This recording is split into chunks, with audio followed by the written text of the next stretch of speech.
The Heritage Foundation, as we all know, is a right-wing think tank. In fact, they are the ones who came up with Obamacare. A lot of people don't know that. And it was the individual mandate. That whole idea was birthed by the Heritage Foundation as an alternative to a Democratic healthcare proposal, which would be either a single-payer system like Medicare or a public option. They said, look, we want to make it so it's more personal responsibility, so that's what the individual mandate is. But they've always been incredibly ideological and right-wing. Well, they just released a hilariously wrong study where they claimed that immigration reform, get this, will cost the U.S. economy $6.3 trillion. Now, just to put that in perspective, when all is said and done in the wars in Iraq and Afghanistan, it's supposed to cost $6 trillion.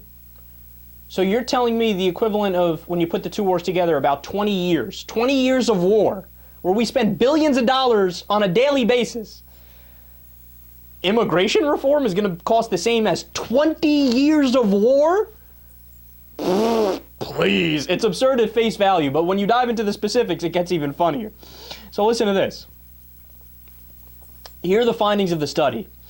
Government spending and fiscal deficits will increase. Retirement costs will go up, costing $22,700 per immigrant.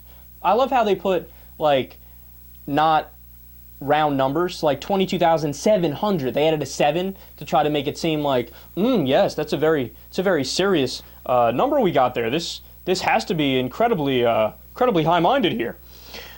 Many conservatives believe that if an individual has a job and works hard, he will inevitably be a net tax contributor, paying more taxes in than he takes in benefits. In our society, this has not been true for a very long time. This is directly from the report. I love that. They're saying it is impossible to be a net taxpayer, according to the Heritage Foundation. What are you talking about? We have the statistics. We know that the overwhelming majority of blue states are net taxpayers.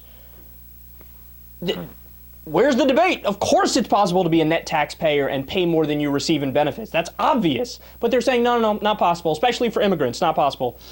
Quote, unlawful immigration appears to depress the wages of low-skill U.S.-born and lawful immigrant workers by 10% or $2,300 per year.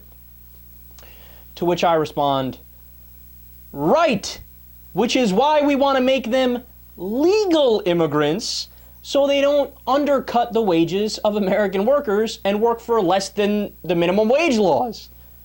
How do you not see that flaw in your argument? God, it's such a goofy report.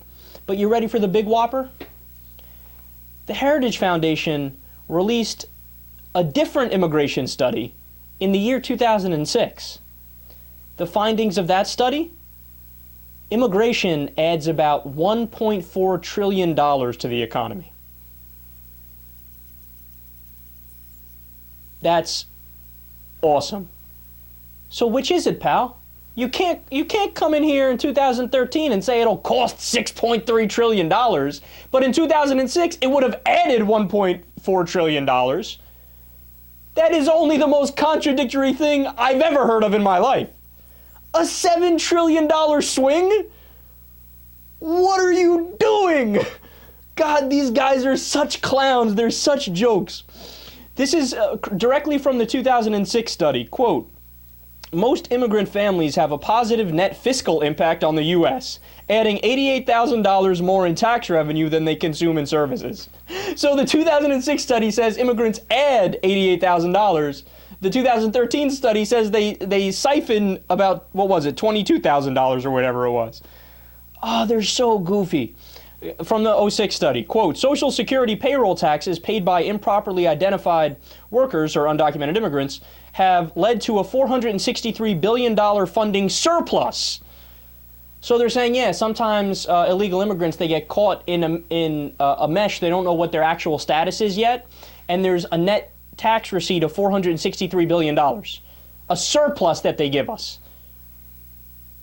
Do they mention that at all in the new study? Nope. They pretend like that doesn't exist at all. quote, whether low-skilled or high-skilled, immigrants boost national output, enhance specialization, and provide a net economic benefit. That was from the '06 study. So with all that information that you now have, the author of the 2006 study, when he heard about this 2013 study, he went right to the media and he had to talk about it. He was flabbergasted. And he said, the problem with the study is that the problem with the 2013 study is that they don't do what's called a dynamic analysis, which basically takes into account multiple factors. So in the 2013 study, they assume that all the immigrants are not working, they're just sitting on their couch all day long.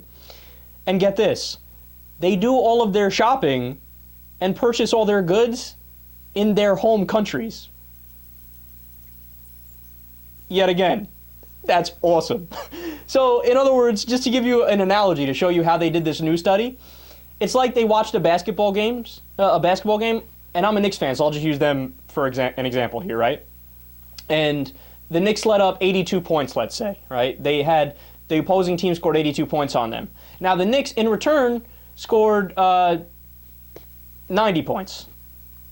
But what they did in this study is it's like they said, oh, the Knicks lost by 82 points.